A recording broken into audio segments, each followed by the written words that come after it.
Princess Thylia of the celestial empire of Astraea stood before the grand crystalline windows of her personal starship, the stellar dawn, watching as the blue-green planet called Earth grew larger in her view.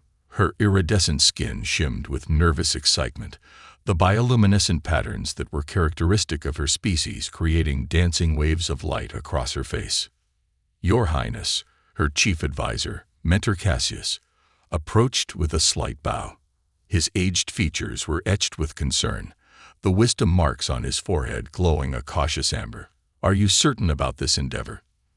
The humans are primitive by our standards." Thylia turned to face him, her silver eyes reflecting the starlight. At 300 years old, barely an adult by Astraean standards, she was considered young and impetuous by her people. But she knew this mission was important, not just for her personal growth, but for the future of interstellar relations. "That's precisely why I must go, Cassius," she replied, her voice carrying the melodic undertones that all Astraeans possessed. "We cannot judge a species solely by their technological advancement. The Council of Elders has approved first contact, and as future Empress, I must understand all potential allies."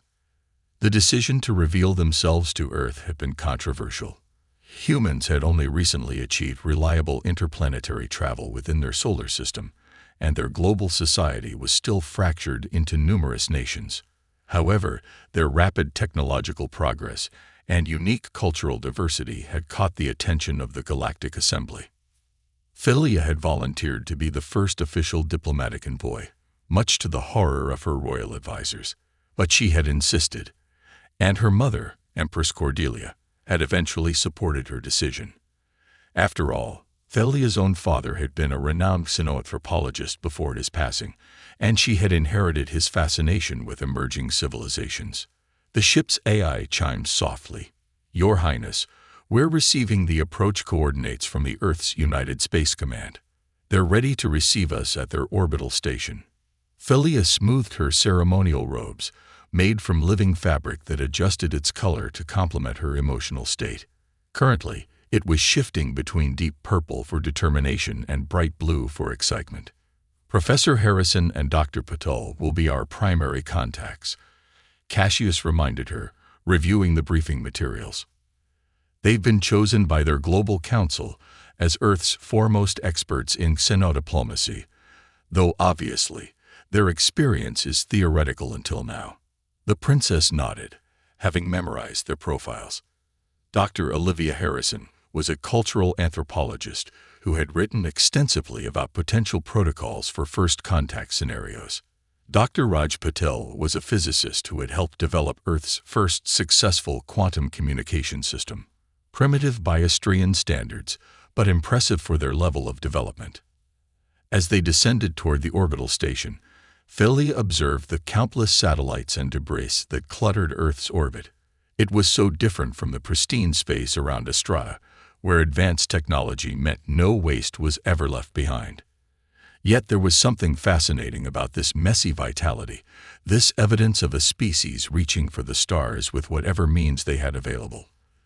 The docking procedure was surprisingly smooth, considering the technological gap between their civilizations. Thylia stood at the airlock, flanked by Cassius and her personal guard, Captain Oran. Her heart raced as the pressure equalized and the doors began to open. The human delegation waited on the other side. Dr. Harrison stepped forward first, a tall woman with graying hair and kind eyes. Besides her stood Dr. Patel, younger and clearly struggling to maintain his professional composure in the face of actual aliens.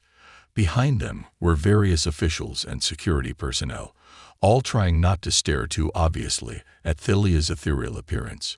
"Welcome to Earth, Your Highness," Dr. Harrison said carefully in English, one of the human languages Thylia had learned in preparation for this mission. "We are honored by your presence." Thylia smiled, her facial markings glowing warmly. "The honor is mine, Dr. Harrison. I look forward to learning about your world and your people." The formal introductions continued, but Thylia was already observing, analyzing. She noticed how the humans unconsciously mirrored each other's postures, how their expressions conveyed messages their words didn't. Their body language was so different from her people's bioluminescent communication, yet fascinating in its complexity. "We've prepared quarters for you aboard the station," Dr. Puddle explained, "though we understand if you prefer to remain on your vessel." "Actually," Philia said, "I was hoping to spend time on Earth itself. With appropriate safety precautions, of course." She enjoyed the ripple of surprise that went through the human delegation. Cassius stepped forward. "Your Highness, the atmospheric composition has been thoroughly analyzed and poses no significant risks with proper filtration," Philia completed smoothly. "I've already had the medical team prepare the necessary adaptations." Dr. Harrison's eyes lit up with professional interest. "We would be delighted to host you on Earth, Your Highness. Though I must warn you, our media is already in quite a frenzy about your arrival. Your presence on Earth would cause considerable excitement." "Good," Philia replied with a smile. "That's exactly what I'm hoping for. The best way to understand a culture is to experience it firsthand, not to observe it from orbit." As the humans led them on a tour of the station, Philia's mind was already racing with plans. She would need to balance diplomatic obligations with her genuine desire to learn about human culture. She wanted to experience their art, their music, their food, even if she could only analyze it molecularly, their sports, their education systems, everything that made them uniquely human. The station's observation deck offered a spectacular view of Earth below. Philia stood there after the formal tour, watching the swirling weather patterns and the glittering lights of cities on the night side of the planet. Cassius joined her, his expression resigned. "You're going to make my job very difficult, aren't you, Your Highness?" "Think of it as a character-building exercise, old friend," she teased. "Besides, Father always said that true understanding comes from immersion, not observation." "Your father," Cassius noted dryly, "once spent a year living with silicon-based life forms in the magma pools of Vesuvius Prime. I'm not sure he's the best example of practical diplomatic behavior." Philia laughed, the sound like crystal wind chimes. "Perhaps not, but he understood things about other species that no other Astraean ever had. That's what I want, Cassius. Not just a diplomatic agreement, not just a cultural exchange program. I want to understand them." She pressed her hand against the transparent barrier, watching her own reflection overlay the planet below. "Look at them, Cassius. They're so young as a species, so full of contradictions. They've barely touched the stars, yet they dream of reaching the farthest galaxies. They still fight wars among themselves, yet they're capable of incredible acts of cooperation and compassion. They're fascinating." "They're dangerous," Cassius countered, but without much conviction. He knew that tone in her voice. It was the same one her father had used when he discovered something particularly interesting. "All species are dangerous in their own way," Philia replied, "but they're also wonderful. That's what I'm here to discover, the wonderful parts, the parts that make them uniquely human, and maybe, in the process, help them see what makes us wonderful too." As if to emphasize her point, a brilliant aurora suddenly bloomed across Earth's northern hemisphere, painting the space around them in sheets of green and purple light. Philia's skin automatically began to shimmer in response, creating its own aurora-like patterns. "Tomorrow," she declared, "we begin our real work. I want to meet their artists, their scientists, their children. I want to visit their cities and their wilderness areas. I want to understand their myths and their dreams." Cassius sighed deeply. "As you wish, Your Highness. Though perhaps we should start with something simpler. Dr. Harrison mentioned something called a welcome dinner tomorrow evening." Philia's eyes sparkled with interest. "A communal eating ritual. Perfect. What better way to begin understanding their culture than through their social customs around food?" As she continued to watch the Earth below, Philia felt a sense of rightness about her decision to come here. Yes, there would be challenges. Yes, there would be misunderstandings and probably some diplomatic awkwardness. But something told her that this mission would be more important than anyone, human or Astraean, currently realized. The first stars were becoming visible as Earth's night side rotated into view. Somewhere down there, millions of humans were going about their lives, most of them probably still trying to process the fact that aliens were real and currently docked at their orbital station. Soon, they would learn that aliens were not just real but were eager to learn from them, to understand them. Philia smiled to herself. Her father would have loved this. The descent to Earth's surface was nothing like Thalia had imagined. Despite all her preparation, all the simulations and briefings, nothing could have prepared her for the riot of sensations that assaulted her enhanced senses as their shuttle cut through the atmosphere. She sat in the passenger compartment of the human transport vehicle. They had insisted on providing the transportation as a gesture of hospitality, watching in fascination as the layers of atmosphere created different patterns of pressure and temperature against the ship's hull.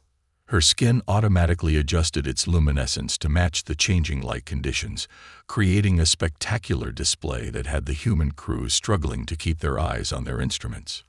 "Your Highness," Dr. Harrison said from the seat across from her, "I hope you don't mind, but we've had to adjust our original plan somewhat. The public response to your decision to visit Earth has been overwhelming." Philia nodded, having expected this. "How many gathering outside our destination?" "Currently," Dr. Patel checked his tablet, "approximately 50,000, with more arriving. We've had to establish a secure perimeter around the entire diplomatic quarter." Instead of being concerned, Philia felt a surge of excitement. Her skin flickered with bright patterns of interest, causing Dr. Harrison to reach for her notebook. The anthropologist had been documenting every nuance of Astrian bioluminescent communication since their first meeting. "Perfect," Philia declared, causing both humans to look at her in surprise. "What better way to understand your people than to see them in large numbers? Though perhaps we should give them something worth watching." Cassius, who had been quietly monitoring the conversation, stirred uneasily. "Your Highness, the security implications will be managed appropriately," Philia completed smoothly. "But consider, Cassius, we're not here just for formal diplomatic meetings. We're here to establish genuine connections between our peoples. That requires visibility, interaction, and yes, some calculated risks." The shuttle was approaching their landing site, a specially prepared area in the diplomatic district of New Geneva, the city that had grown around the headquarters of Earth's United Council. Through the viewport, Philia could see the massive crowd gathered behind security barriers, a sea of faces turned upward toward their approaching vessel. "Dr. Harrison," Philia said, "would it be possible to land a short distance from the diplomatic residence and walk the rest of the way?" The anthropologist's eyes widened. "Walk?" "Through the crowd. With appropriate security, of course," Philia assured her. "But yes, let them see me. Let them understand that while I may look different, I can walk on the same ground, breathe the same air, with some filtration," she added, touching the nearly invisible atmospheric processor attached to her throat. Dr. Harrison and Dr. Padel exchanged looks, then began rapidly communicating with their superiors through their communication devices. Philia waited patiently, using the time to adjust her ceremonial robes. The living fabric responded to her touch, shifting into patterns that would be both impressive to human eyes and symbolically significant to her own people. Finally, Dr. Harrison looked up. "It's approved, Your Highness, though security is insisting on some additional measures." The landing was perfectly executed, setting them down in a clear area about half a kilometer from their intended destination. Through the shuttle's windows, Philia could see the crowd's reaction, a mixture of awe, excitement, and nervous energy that was almost palpable even at this distance. "Ready, Your Highness?" Captain Orion asked, his hand on his ceremonial weapon. Ceremonial in appearance only, as Philia well knew. She stood, straightening to her full height, which put her about 30 centimeters taller than the average human. "Ready." The shuttle's door opened, and Earth's atmosphere hit her atmospheric processor for the first time. The device worked perfectly, filtering the air to match Astrian requirements, while maintaining its natural composition enough for her to experience its unique characteristics. The gravity was slightly stronger than she was used to, but her body adapted quickly, compensating with small adjustments to her muscular system. The crowd's reaction was immediate and intense. A wave of gasps and exclamations rolled through the gathered humans as Thalia emerged into full view. She knew what they were seeing, her iridescent skin gleaming in the sunlight, her ceremonial robes shifting colors in response to both her emotions and the environmental conditions, her naturally elegant movements made even more graceful by her body's automatic adjustments to Earth's gravity. She began to walk, flanked by both Astrian and human security personnel. The crowd pressed against the barriers, phones and cameras raised to capture every moment. Thalia maintained a steady pace, but she also turned her head from side to side, making eye contact with as many humans as possible, letting them see her face, her smile, her obvious interest in them. About halfway to their destination, something unexpected happened. A small human child, somehow having slipped through the security cordon, ran out into the clear area. Before any of the security personnel could react, the child stopped directly in front of Thalia, looking up at her with wide eyes. The security teams tensed, but Thalia immediately raised her hand in a gesture they had practiced, hold position. She then did something that caused another wave of gasps to ripple through the crowd. She knelt down to the child's level. "Hello," she said softly, her voice carrying its natural melodic undertones. "What's your name?" "Sophie," the child replied, seemingly unafraid. "You're pretty. You glow like my night light." Thalia laughed, the sound like wind chimes in a gentle breeze. She held out her hand, palm up, and concentrated for a moment. The bioluminescent patterns in her skin formed into the shape of a small flower, glowing softly. "So do you," she said to Sophie, in your own way. A woman, presumably Sophie's mother, was allowed through the barrier to collect her child, apologizing profusely. But the moment had achieved something no amount of planned diplomatic events could have. It had shown the watching world that despite her alien appearance, despite her royal status, Princess Thalia was capable of simple kindness and genuine interaction. The rest of the walk passed without incident, but Thalia could feel a shift in the crowd's energy. The initial awe was still there, but it was now mixed with something else, a warmth, a growing sense of connection. When they finally reached the diplomatic residence, Dr. Harrison was practically vibrating with excitement. "Your Highness, that was incredible. The way you handled that situation with the child was entirely natural," Thalia completed. "Children often see most clearly, Dr. Harrison. That little girl didn't see an alien princess or a diplomatic representative. She saw someone new and interesting, and she wanted to say hello. Sometimes the simplest approaches are the best." Inside the residence, Thalia took a moment to process everything she had experienced in just her first hour on Earth's surface. The complexity of human emotions, the way they communicated through subtle facial expressions and body language, the varying reactions to her presence. It was all fascinating data that she would need to analyze and understand. "Your quarters have been prepared according to Astrian specifications," Dr. Patil informed her, leading them through the building. "Though we apologize if anything isn't quite right, we had to work from theoretical models." "I'm sure it will be perfect," Thalia assured him. "And if it isn't, that too will be a learning experience. Now, I believe we have a welcome dinner to prepare for." As her human hosts led her toward her quarters, Thalia's mind was already racing with plans and possibilities. She had made a strong first impression, but that was just the beginning. She needed to understand humans not just as a collective, but as individuals. She needed to experience their art, their music, their traditions, their daily lives in all their wonderful complexity. The welcome dinner had been an enlightening experience in human social customs, but it was what happened afterward that truly captured Thalia's interest. During a tour of the diplomatic residence, they had passed a small music room, and the princess had stopped dead in her tracks, her skin pulsing with curiosity. "What is that instrument?" she asked, pointing to a grand piano that dominated the room. Dr. Harrison smiled. "That's a piano, Your Highness. It's one of Earth's most versatile musical instruments." "May I?"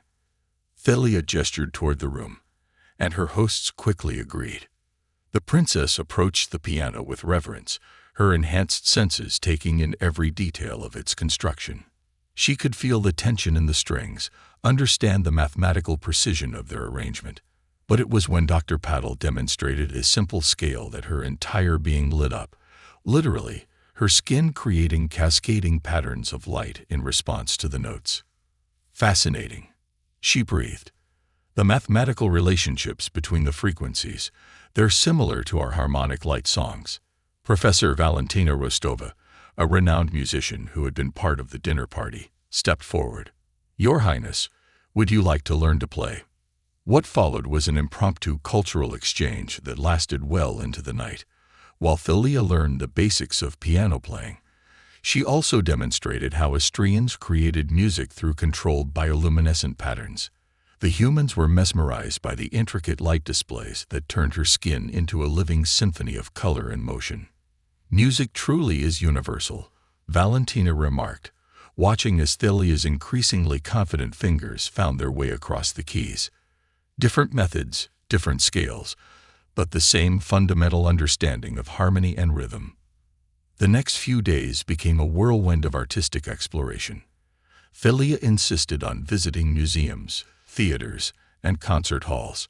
She attended a ballet performance that left her literally glowing with emotion, the patterns on her skin unconsciously mimicking the dancer's movements. At the Metropolitan Museum of Art, she spent hours studying human visual art, particularly fascinated by how artists captured light and color. "We have nothing like this," she explained to Dr. Harrison. "Our art is primarily kinetic and light-based. The idea of creating a static image that can still convey so much emotion, it's revolutionary to us."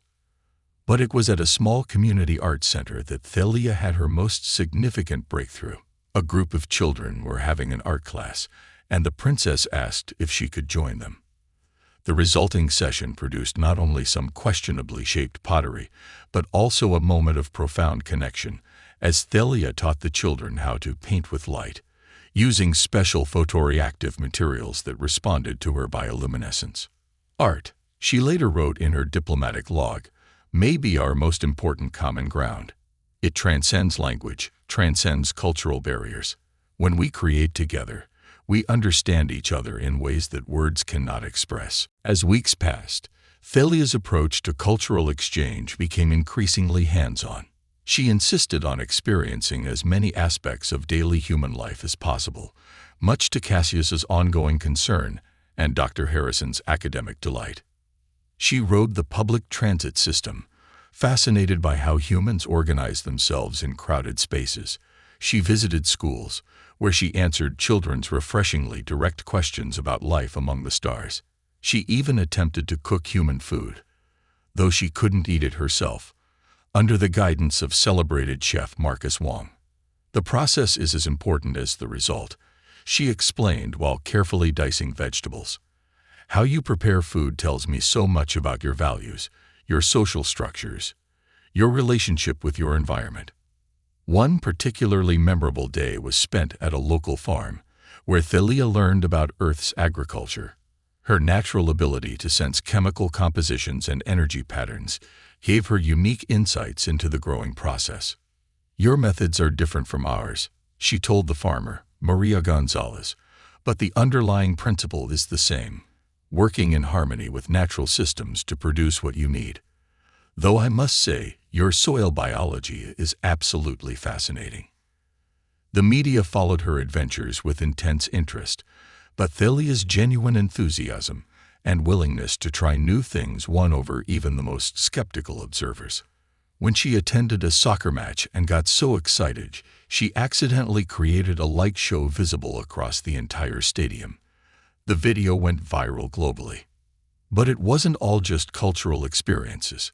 Thalia also spent time at research institutions, sharing Austrian scientific knowledge while learning about human technological development.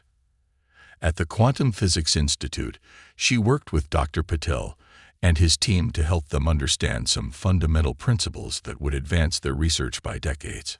"Your species approaches problems differently than we do," she observed during one session.